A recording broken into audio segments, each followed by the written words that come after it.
إمامنا وقدوتنا وسيدنا محمد سيدنا محمد صلى الله عليه وصحبه وسلم بأحسن صلوات وتعظيم. Ya ikhwan rahimakumullah, malam ini sama-sama kita berkumpul untuk Allah, berkumpul untuk tagarub kepada Allah. Setelah kita melalui daripada bulan puasa, diberikan daripada tarbiyah yang begitu luar biasa oleh Allah Subhanahu wa taala, diajarkan dalam pribadi kita untuk meninggalkan sesuatu yang tidak baik dan untuk menjalankan dan mengistiqomahkan sesuatu yang bentuk ketaatan kepada Allah Subhanahu wa taala. Dengan bulan puasa yang berlalu, kita gapai yang namanya daripada Idul Fitri yang luar biasa, sehingga yang perlu diingatkan baik-baik mereka para ulama dan khususnya Sayyidina Ali bin Abi Thalib mengatakan, laisa al-'id liman labisa al-jadid walakin al-'id liman ta'atuhu tazid. Beliau mengatakan, bukan orang yang mendapatkan hari raya, hari kemenangan, hari daripada keberuntungan mereka yang mengenakan pakaian serba baru, bukan mereka yang mendapatkan hari raya, tapi secara hakikat yang mendapatkan hari raya mereka yang ketaatannya setiap waktu bertambah kepada Allah Subhanahu wa taala, dari Allah Subhanahu wa taala. Dan mudah-mudahan orang tersebut, hamba tersebut adalah kita semua dan seluruh masyarakat Madura, dan insyaallah mudah-mudahan setiap waktu dan saatnya kita senantiasa mendekatkan diri kita kepada Allah Subhanahu wa taala. Jadi ikhwan rahimakumullah, malam ini sama-sama kita menggelar perayaan Haul, yang mana kita diingatkan tentang yang namanya kematian, yang mana kita akan kembali kepada Allah Subhanahu wa taala. Pertanyaannya, apa yang sudah kau persiapkan untuk kembali kepada Allah? Apa yang telah kau persiapkan untuk menghadapi hari persidangan di hadapan Allah? Apa yang kau telah persiapkan untuk menghadapi kepada hakim yang adil, ialah Allah Subhanahu wa taala. Saudara yang dimuliakan oleh Allah, fal mautu atin an-qarib kullu lahu min nasib. Kematian semakin datang, semakin dekat, dan semua akan merasakan yang namanya kematian. Kita jangan terbuai dengan kesehatan kita. Berapa banyak orang-orang yang wafat tanpa sakit, saudara sekalian. Jangan terbuai dengan masa mudamu. Berapa banyak anak muda yang meninggal dunia. Subhanahu wa ta'ala. Saudara, Allah menyatakan kuluman alaiha fan, setiap segala sesuatu akan binasa. Kau jangan terlena dengan pangkat jabatanmu, jangan terlena dengan hartamu, jangan terlena dengan daripada apapun yang kau miliki dari dunia ini, karena semua itu tidak akan membantumu kelak di yaumil qiyamah. Tapi yang harus kita pikirkan baik-baik, apa bekal kita nanti di hadapan Allah yang bisa menyelamatkan kita dari murka Allah Subhanahu wa taala. Saudara, Anda jangan berpikir, oh saya masih muda, hidup saya masih panjang. Berapa banyak anak muda yang tewas, saudara. Jangan Anda berpikir, saya masih sehat, tapi ternyata di luar sana berapa banyak orang-orang yang tanpa sakit mereka meninggal dunia, saudara. Maka oleh sebab itu yang harus kita pikirkan bersama, kita memperbanyak bekal akhirat kita di hadapan Allah Subhanahu wa taala. Datang malaikat Jibril kepada baginda Nabi Muhammad. Beliau mengatakan, ya Muhammad, ismasyita fa innaka mayyitun. Wahai Nabi, hidup sesuka hatimu, tapi ingat satu waktu kau akan meninggal dunia. Wa'mal masyita fa innaka majnun bih. Perbuat apa yang ingin kau perbuat, mau taat silahkan, mau maksiat silahkan, tapi ingat apa yang kau perbuat harus kau pertanggungjawabkan. Wahai masyita fa innaka mufarridu bih. Cintai apa yang ingin kau cintai. Kau ingin cinta terhadap dunia, silahkan. Kau ingin cinta terhadap pangkat jabatanmu, silahkan. Catat baik-baik, satu waktu kau akan berpisah dengan apa yang kau cintai. Maka kecintaan yang tidak akan pernah berpisah, cinta kepada Allah dan baginda Nabi Muhammad, cinta kepada para ulama dan ahlul bait Sayyidina Muhammad, itu cinta yang abadi sampai kepada ilahi dan menghadap kepada sang Nabi, saudara. Ya ikhwan rahimakumullah, ketahuilah saudara-saudara sekalian, kehidupan adalah langkah awal dan pintu awal saja daripada kehidupan kita, saudara. Satu waktu kita akan menghadapi dan akan masuk dalam gerbang kematian. Masa muda adalah langkah awal menuju masa tua. Sehingga Al-Imam Asy-Syaikh Abi Bakar bin Salim, seorang wali min auliyaillah, beliau dikatakan Qutbul Gaul, presidennya para aulia, luar biasa. Ibadahnya jangan ditanya, ibadahnya, zikirnya, tilawatul Qur'annya, baca Qur'annya jangan ditanya, luar biasa. Apa yang beliau katakan dan pesankan? Beliau mengatakan, man lam yujahid fil bidayah lam yusyahid fil nihayah. Siapa orang yang tidak bersungguh-sungguh di dalam permulaan, jangan mimpi kau akan mendapatkan puncak kesuksesan, kata beliau, saudara. Masa muda adalah daripada permulaan, masa tua adalah puncak kesuksesan. Masa muda kau habiskan dengan dengan sesuatu yang dimurkai oleh Allah. Masa muda kau menjadi pemuda yang dirinya durhaka kepada Allah. Masa muda kau menjadi orang yang jauh dengan Allah. Jangan harap kau akan mendapatkan masa tua yang penuh dengan keberkahan dari Allah Subhanahu wa taala. Kehidupan adalah langkah awal kau hidup dengan penuh kemaksiatan. Jangan kau berharap wafat dalam keadaan husnul khotimah. Ketika kau hidup dalam penuh dengan ketaatan kepada Allah, maka puncak kesuksesannya adalah husnul khotimah. Maka jadikan kehidupan kita penuh dengan taat dan tunduk patuh kepada Allah Subhanahu wa taala. Saudara yang dimuliakan oleh Allah, Nabi bilang kafa bil mauti wa'idhah, cukup dengan kematian menjadi nasihat dan tamparan keras. Saudara, sebetulnya nggak perlu Anda bikin acara ini, acara itu, undang mubarak ini, undang mubarak itu. Sebetulnya nggak perlu kalau kita masih punya hati dan akal, saudara. Cukup dengan adanya jenazah yang lewat itu menjadi nasihat buat kita. Tapi nyatanya manusia zaman sekarang hatinya sudah terlalu mati, saudara. Matanya sudah menjadi buta, kupingnya sudah menjadi tuli, sehingga nasihatnya tidak dengar. Kejadian alam, murka Allah, gempa bumi di mana-mana, banjir bandang di mana-mana, puting beliung di mana-mana, kejadian alam yang mengerikan sudah dia tidak pedulikan, saudara. Ya, tambah takut terhadap Allah, tapi tambah berani menentang Allah Subhanahu wa taala. Inna lillahi wa inna ilaihi. Cukup dengan jenazah yang diusung itu jadi nasihat sebetulnya. Tapi kita ini hati kita sudah terlalu keras, sudah. Hati kita sudah terlalu jauh dari Allah. Begitu banyak para ulama kita yang berceramah, begitu banyak para ulama kita yang menghabiskan waktunya hanya untuk membimbing kita, menasihati kita, mengingatkan kita dan menuntun kita. Tapi nyatanya kita malah menjauh dari para ulama, saudara. Inna lillahi wa inna ilaihi raji'un. Para ulama sudah menjalankan tugasnya dengan baik, tapi kita sebagai umat ternyata banyak menjauh dari para ulama. Nasihatnya dia tidak dengar. Ada apa dengan hidup kita? Dosa apa yang sudah kita lakukan sehingga kita jauh dari hidayah, saudara? Masya Allah. Hati-hati. Kalau orang sudah jauh dari nasihat, jauh dari ulama, tidak mau dia dengar nasihat, tidak mau dia dengar ulama, tidak tambah takut kepada Allah, khawatir orang itu masuk dalam kategori dalam firman Allah Subhanahu wa taala, khatamallahu ala qulubihim wa ala sam'ihim wa ala absarihim ghishawah wa lahum adzabun adzim. Kalau Allah sudah matikan telinganya, Allah sudah matikan matanya, nasihatnya tidak dengar, kejadian alam dia tidak takut kepada Allah, maka apa yang terjadi, saudara? Itu menunjukkan hati seorang hamba telah mati, saudara. Kalau hati seorang hamba telah mati, tidak ada yang bisa mengingatkan kecuali siksa dari Allah Subhanahu wa taala. Masya Allah. Sehat gak mau ke masjid, kalau sudah lumpuh baru nangis lihat masjid. Betul apa enggak? Betul apa enggak? Betul apa enggak? Waktu senang, waktu banyak uang, dia tidak mau kepada ulama, dia nggak mau menyumbang masjid, dia nggak mau menyumbang pesantren, dia nggak mau ibadah, dia remehkan semua, dia tinggalkan daripada kewajiban dia kepada Allah. Ketika dia susah, siapa yang dicari? Ketika dia susah, kepada siapa dia mengeluh?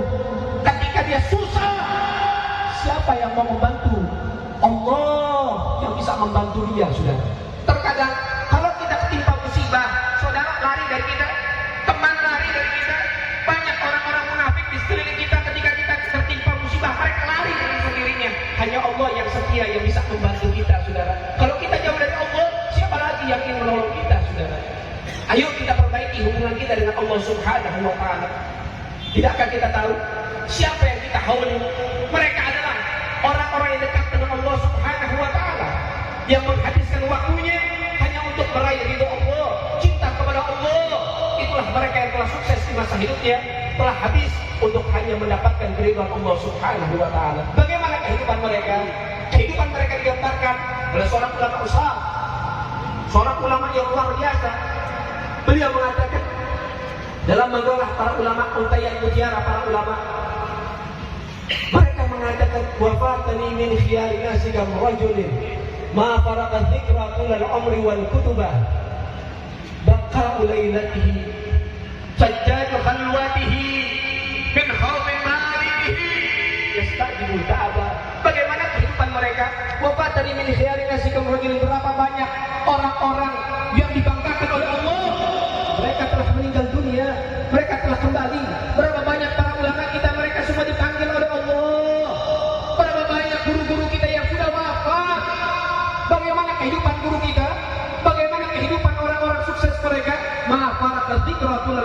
khutbah, mereka hari-harinya tidak pernah berpisah dengan zikir, mengingat Allah, tagarrub kepada Allah, dan juga mencari ilmu-ilmu agama Allah Subhanahu wa taala.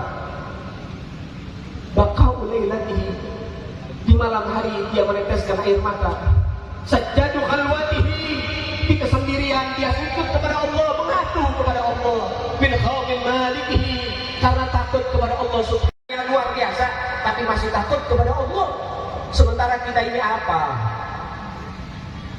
Sholat kita bolong-bolong, puasa kita nggak beres, ngaji Quran kita sudah beberapa tahun yang lalu mungkin, sedekah kita riya, pengen dipuji orang.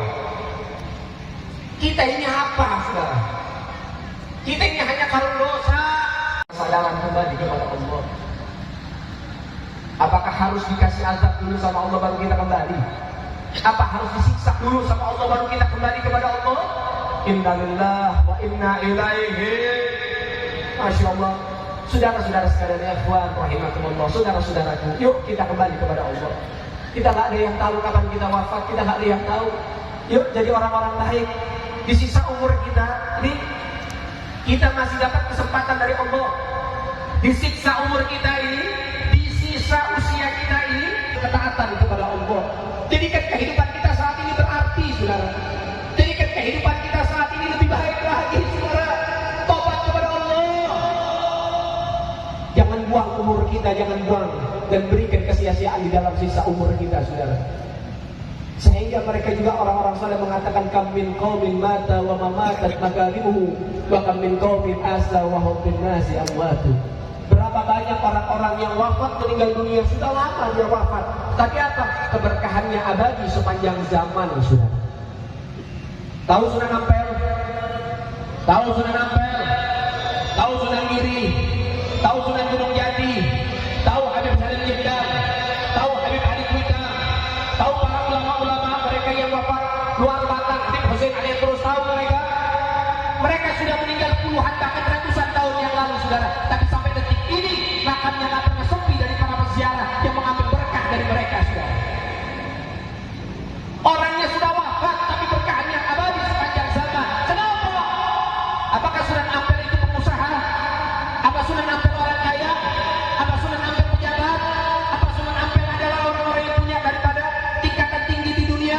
Ya, tapi Sunan Ampel, Sunan Giri, mereka para aulia, para sulhi, sosok hamba yang patuh kepada Allah Subhanahu wa taala. Dia habiskan dirinya, waktunya, keringatnya, usahanya, pikirannya, hartanya, semua untuk mengabdi kepada Allah Subhanahu wa taala.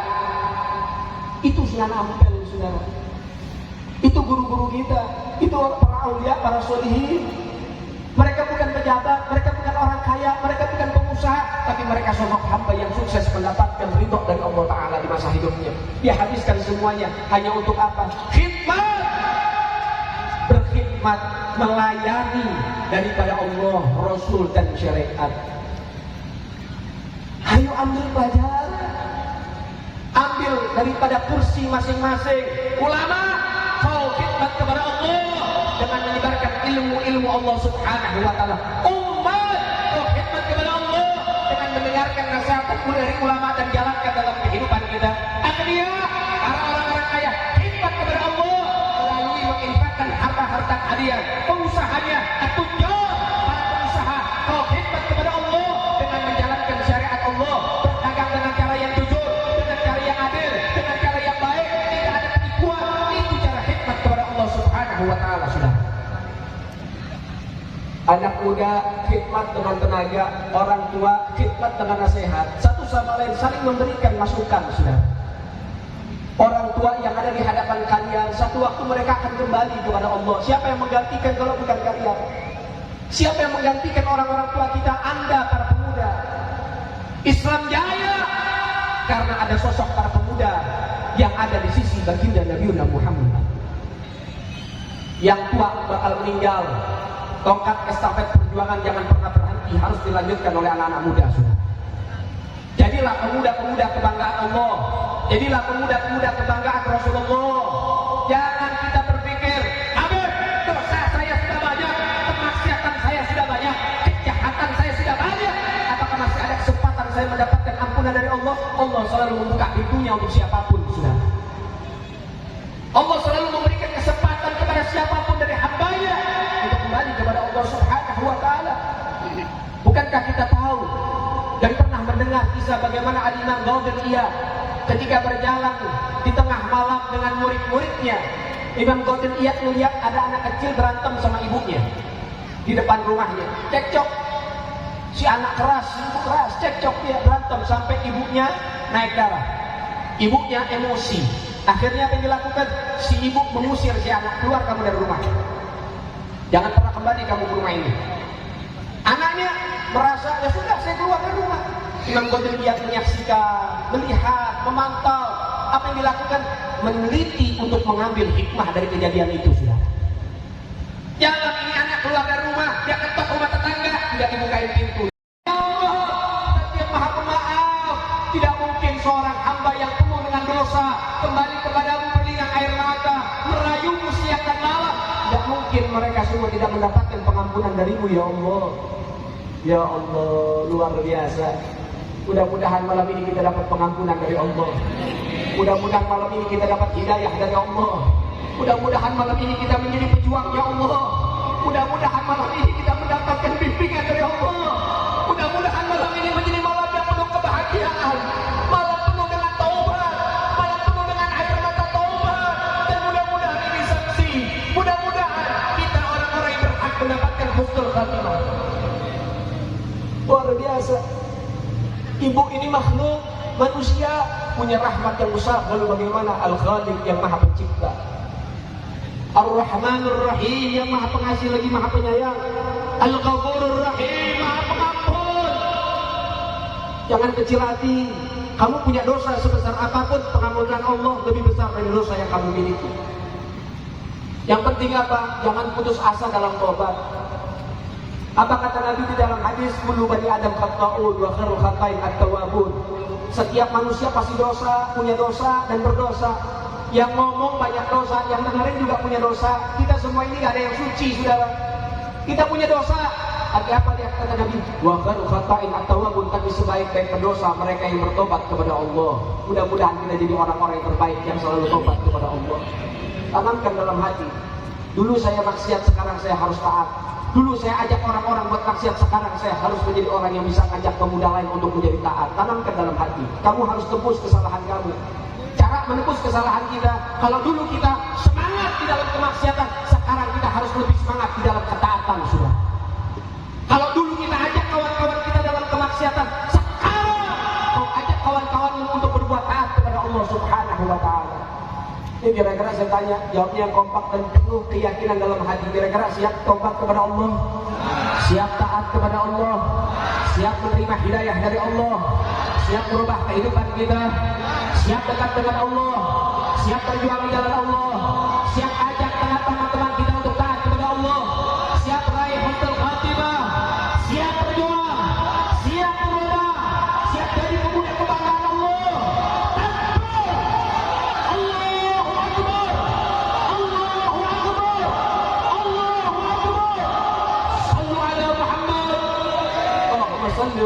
Wa barik alaihi.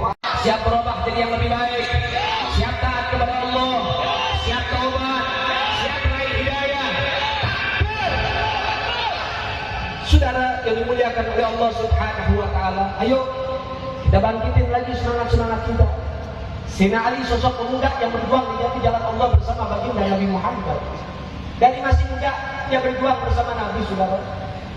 Begitu gigihnya ini anak muda, begitu luar biasanya ini anak muda, berjuang bersama Rasulullah, tidak kenal takut, tidak kenal lelah, tidak kenal letih, semata-mata biwajhillah, bi'ajlillah, wa li'ajli Rasulillah, semata-mata untuk meraih keridhaan Allah dan Rasul, saudara. Sangat-sangat muda, masih belasan tahun. Ada yang mengatakan 21 tahun, ada yang mengatakan belasan tahun usia Sayyidina Ali bin Abi Thalib. Berjuang bersama Nabi, beberapa peperangan sudah diikuti, sampailah di dalam peperangan Khandaq. Ketika dalam perang Khandaq, ternyata pasukan musuh menyewa pembunuh bayaran yang namanya Ibn Wood. Ibn Wood disewa dengan 3 syarat. Syarat yang pertama, dengan bayaran tertinggi. Syarat yang kedua, untuk disiapkan kuda yang begitu hebat dan terlatih. Syarat yang ketiga, siapkan belati yang begitu tajam, tiada tanding, sudah. siapkan pedang yang begitu tajam. 3 syarat ini diberikan oleh orang-orang kafir Quraisy, diberikan kepada Ibn Wud untuk semata-mata membunuh baginda Nabi Muhammad. Parit dibuat, tidak ada kuda yang bisa melompati parit tersebut kecuali kudanya Amr ibn Wud, saudara. Masuk di dalam area tempat orang-orang Islam, saudara. Di barisan itu Nabi Muhammad memimpin, Amr ibn Wud memainkan kudanya, mencaci maki Rasulullah. Sahabat tak kuat dan tak kuasa. Dia tundukkan kepala, menahan emosinya. Wajah memerah para sahabat menunggu perintah dari baginda Nabi Muhammad. Amr ibn Wud terus dia ngoceh, saudara. Dia ngomong sana, ngomong sini, menghina Rasul sallallahu alaihi wasallam. Ternyata ada sosok anak muda yang gak tahan. Ada sosok anak muda yang gak kuat. Dia bangkit dan dia katakan, ya Rasulullah, kirim saya untuk menghadapi Amr ibn Wud. Siapa pemuda itu? Sayyidina Ali bin Abi Thalib, saudara. Apa kata Nabi? Iklis ya Ali wa huwa ibn Wud. Duduk wahai Ali, ini ibn Wud. Siapa yang gak kenal dia? Dia pembunuh bayaran, dia orang tua, dia terlatih, dia hebat. Duduk wahai Ali, duduk si Ali bin Abi Thalib, bukan karena takut, karena mentaati perintah baginda Nabi Muhammad. Terus ngoceh Amr ibn Wud, tak kuasa, bangkit yang kedua kali, ya Rasulullah, kirim saya untuk menghabisi dia. Iblis ya Ali wa huwa ibn Wud. Duduk wahai Ali, duduk. Tak kuasa lagi ketiga kali bangkit si Ali, ya Rasulullah, izinkan saya untuk menghadapi dia. Kenapa kok Rasulullah selalu mendudukkan Sayyidina Ali bin Abi Thalib? Apakah Rasulullah meragukan Sayyidina Ali? Enggak. Hanya saja Rasulullah ingin menunjukkan, saudara, ini adalah pemuda-pemuda kebanggaan baginda Nabi Muhammad. Pemuda yang gak pernah terima ketika Rasulnya dihina dan syariat dihina, saudara. Pemuda yang gak tinggal diam, ada aksi ketika ada yang menghina nabinya di depan matanya dan syariat, saudara. Namun Sayyidina Ali, dan juga untuk menunjukkan bahwasannya ini sosok pemuda yang sungguh-sungguh nggak ada takutnya. Ketika tidak diizinkan bukan berarti terus kita tidak boleh minta izin lagi.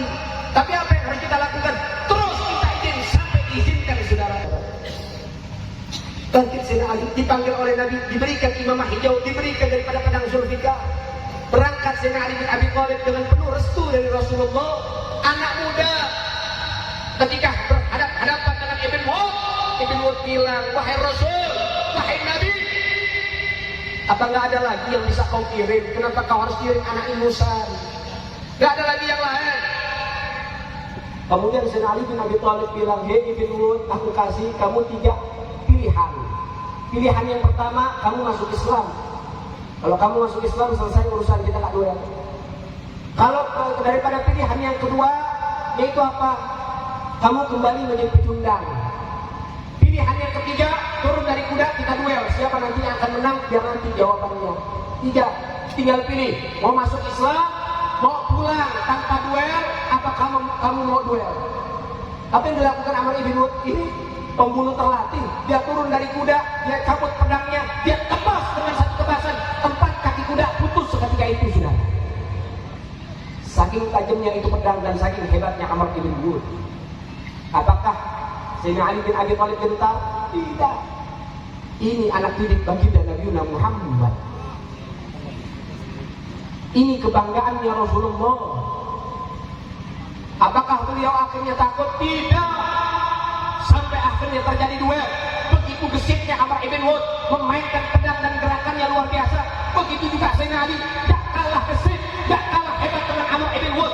Saking gesitnya, saking hebatnya, sehingga kedua-duanya ditutupi dengan debu yang sehingga tidak bisa dilihat mana Amr ibn Wud dan mana Sayyidina Ali. Hanya ada bayangan, 2 sosok bayangan yang sedang memainkan pedangnya dengan apik, saudara. Demikian sehingga ada satu sabatan pedang yang keluar daripada kepungan debu, saudara. Setelah satu pedang itu telah selesai, ketika setelah keluar sabatan pedang itu dan masuk lagi ke dalam garis daripada kepungan debu, tidak ada suara lagi benturan pedang. Hening suara. Reda itu debu. Ketika reda itu debu, Amr ibn Wud dengan menunjukkan kemenangan diraih. Anak-anak muda kebanggaannya Rasulullah. Masa Nabi telah selesai, saudara. Masa sahabat pun demikian, masa tabi'in pun demikian. Sekarang masa kita lupa saudara,